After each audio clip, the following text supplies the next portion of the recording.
Assalamualaikum dan selamat pagi. Saya dan juga sahabat saya, kami ini membuat pembincangan berkumpulan, iaitu tugasan yang memberikan bertajuk peranan media sosial dan aplikasi media sosial dalam pembelajaran. Saya Muhammad Azwan dan juga sahabat saya Suhani. Kami telah membuat beberapa konten mengenai perkara ini. Pertama sekali iaitu pendahuluan. Ya. Okey. Dan seiring dengan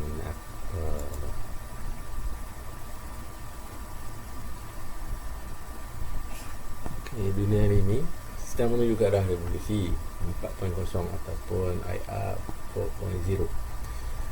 Dan negara Malaysia juga tidak berkecuali dalam kesihatan pembangunan teknologi tinggi ini. Oleh itu, disebabkan dengan perkembangan teknologi ini, wujudlah iaitu media sosial, di mana pada zaman sekarang kebanyakannya sistem pembelajaran adalah bergantung harap pada perkara ini. Tidak seperti pada zaman dahulu hanya bergantung pada institusi pendidikan sahaja. Dan pada zaman dahulu juga perkara seperti yang berkaitan dengan teknologi ini adalah memerlukan kos yang tinggi dan hanya perlibatan daripada golongan kaya saja yang mampu untuk menggunakannya. Media sosial ni juga membantu kita dari segi untuk mencapai data dengan lebih cepat berbanding dengan cara yang lama. Dengan media sosial ni kita dapat menyampaikan maklumat dan menerima maklumat dalam masa yang singkat tanpa memerlukan pembelajaran kos yang besar, dan hanya memerlukan talian internet dan juga peranti-peranti yang bersesuaian. Selepas kita sudah mengetahui dahuluannya, sekarang mari kita tengok apakah itu media sosial dan juga aplikasi sosial. Media sosial adalah sejenis saluran komunikasi dalam talian yang mana dia membolehkan pengguna berinteraksi dengan mudah secara bebas, tanpa halangan lah maksudnya. Dia boleh berkongsi, membincang dengan menggunakan elemen-elemen yang menarik lah, seperti mana yang saya sedang buat ni. Kita menggunakan elemen video, gambar, teks dan juga audio. Tujuan utamanya dengan pembangunan media sosial ni, dia dibuat adalah untuk bersosial. Maksudnya dia sangat popular sebabkan sekarang ramai orang yang malu-malu. Jadi kalau dengan sosial media ni, dia tak ada lagi lah malu. Antaranya lah Instagram, Facebook, YouTube, Twitter. Sama sekarang ni banyak-banyak macam-macam lagi. TikTok lah apa, semua ada. Seterusnya, aplikasi sosial.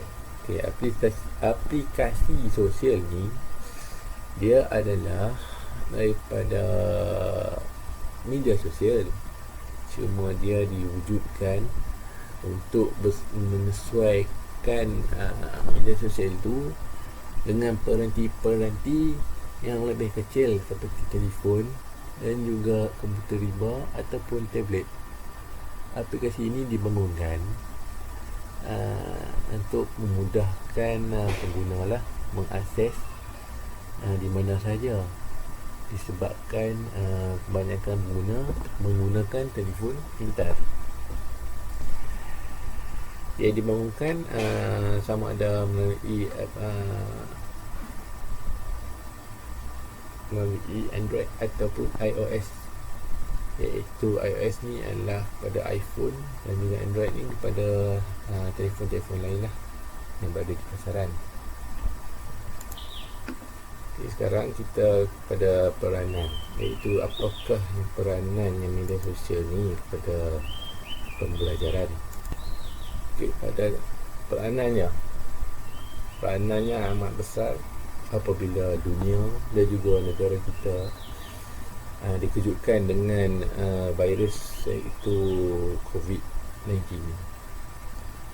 Dengan ada virus ini, kita terasa hidup dalam keadaan normal baru, iaitu tiada lagi boleh duduk macam dulu, dan kena penjarakan sosial, tidak boleh ramai-ramai. Jadi dengan adanya media sosial ini ialah membantu, terutamanya daripada sektor pendidikan lah, dan juga dapat membantu dari segi menambah mutu pembelajaran. Kerana jika hendak dijalankan maksudnya pada sebelum-sebelum ni memang tak dapat lah. Jadi jika nak ditunggu keadaan reda, mungkin sistem pembelajaran kita akan terganggu lah, dan sistem pendidikan kita juga akan terus terjejas. Jadi oleh sebab itu, dengan penggunaan media sosial ni, ia dapat membantu, banyak membantu sebenarnya, dari segi untuk menyampaikan maklumat pendidikan kepada pelajar-pelajar, dan juga pelajar-pelajar juga dapat belajar di rumah mereka dengan bagus sekali lah, dengan menggunakan platform video conference, iaitu perbualan video. Jadi kita dapat inilah banyak sebenarnya aplikasi yang disediakan, antaranya ialah Facebook, YouTube, WhatsApp, Instagram, dan juga Microsoft Teams, Zoom, dan juga Cisco Webex. VM juga turut menggunakan Cisco Webex ini untuk dari segi mesyuarat dan juga taklimat ataupun kursus-kursus untuk diberikan kepada staf-staf dan juga pelajar-pelajar. Kerana pada zaman sekarang dan norma baru, tidak boleh ada pelibatan orang ramai yang begitu ramai dan menyesatkan kawasan. Itulah antaranya peranan media sosial dan aplikasi sosial, terutamanya dari segi pembelajaran lah, sebab tajuk pun dari segi pembelajaran. Jadi dengan itu saya akan alihkan kepada sahabat saya Fani untuk menerangkan lebih lanjutnya lagi tentang kebaikan, keburukan, dan mungkin juga tentang rumusan lah kenaan tajuk kami ini. Sekian, terima kasih. Bismillahirrahmanirrahim. Assalamualaikum. Nama saya Suhani bin Omar, nombor matrik 229841. Baik, hari ini saya akan membentangkan tugasan berkumpulan, iaitu tajuk tugasan ilmiah berkisah tentang peranan aplikasi media sosial dan aplikasi sosial dalam membantu sebagai medium pembelajaran. Baik, sambungan daripada persembahan presentation daripada sahabat saya, iaitu Muhammad Azwan bin Mahir berhenti, dan saya akan sambung dengan kebaikan dan keburukan serta kesimpulan daripada peranan media sosial dan aplikasi sosial dalam medium pembelajaran dan pembelajar. Baik, Untuk kebaikan dan keburukan, kita akan ceritakan tentang kebaikannya dulu. Dalam kebaikan penggunaan medium aplikasi sosial ini dalam membantu para pelajar belajar adalah dengan ia dapat menarik minat para pelajar untuk belajar, kerana penggunaan telefon pintar itu sendiri adalah merupakan satu tarikan kepada pelajar untuk belajar, dan siapa yang tidak mahu telefon diberi, dan itu juga boleh memberi motivasi kepada pelajar untuk belajar. Baik, kebaikan kedua adalah mudah untuk diakses di mana saja berada, itu apabila kita menggunakan media sosial dan aplikasi sosial dalam pembelajaran. Penggunaan telefon bimbit itu tidak lepas dari penggunaan seseorang. So, jadi ianya amat praktikal, dan hanya dengan sambungan internet seseorang pelajar itu dapat belajar dan mengakses semua bahan-bahan pelajaran dalam aplikasi tersebut. Baik, selain itu juga sekiranya medium ini digunakan, pastinya adanya bahan bacaan yang ada, mestilah dia kerap untuk dilihat. Jadi memudahkan para pelajar untuk membuat semakan dan ulang kaji. Baik, keburukan dari segi media sosial dan aplikasi sosial ni pula adalah ianya memberi kesan kepada minda dia ataupun jiwa pelajar, di mana tarikan peranti telefon pintar ini memberi kesan aura negatif. Kesan ini akan mengakibatkan jadi kemurungan, dan gadget ini kalau kita gunakan secara berlebihan dan akan mendatangkan masalah mental. Dan ini harus ada satu sistem kawalan oleh para ibu bapa pelajar, dan ianya mesti dipantau mengikut keperluan. Baik, untuk yang kedua keburukannya ialah pula apabila kebebasan diberikan dalam menggunakan media sosial untuk aplikasi sosial ini untuk pembelajaran, maka ruang lingkup masa para pelajar itu akan lebih cenderung untuk menghabiskan masa di laman media sosial ini, dan akan mengurangkan aktiviti kekeluargaan dalam sesebuah keluarga.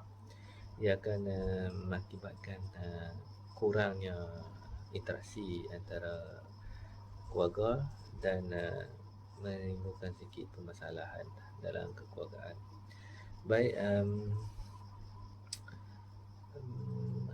hal yang lain adalah seperti kadar jenayah ataupun keselamatan penggunaan media sosial dan aplikasi ini sangat kurang dititik beratkan, iaitu boleh mengundang kepada penjenayah cyber yang mana dapat mencuri data dan sekaligus